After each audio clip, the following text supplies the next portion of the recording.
Tikman niyo tong chocolates na bigay ni Chandler. Galing pa daw yan ng Scotland. Okay, come on.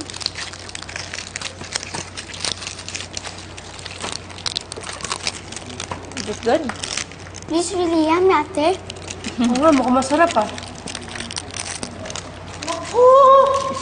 Scotland kayo dyan. Ito ang tikman nyo. Gawang Pinoy. I think I like this one. It's more delicious. Candy, parati naman tayong nakakakain ng ganyan eh.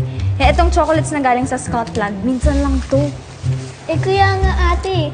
Mas gugustuhin mo pa yan na pwedeng mawala anytime. But this one will always be here. Ay, tama ka dyan, Candy. Kasi ito, pwede mo siya makita sa supermarket hanggang sa suki mong tindahan.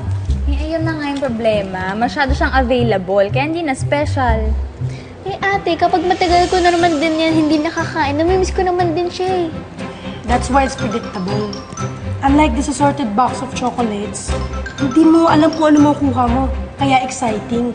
But why do we have to choose? Can we have both? Ay, hindi pwede. Kung gusto mo ng gawang Pinoy, dun ka sa gawang Pinoy. Kung gusto mo ng imported, dun ka sa imported. Good luck na lang kung magtatagal yan dito. Iiwang ka rin yan. Chocolate pa ba ang pinag-uusapan natin?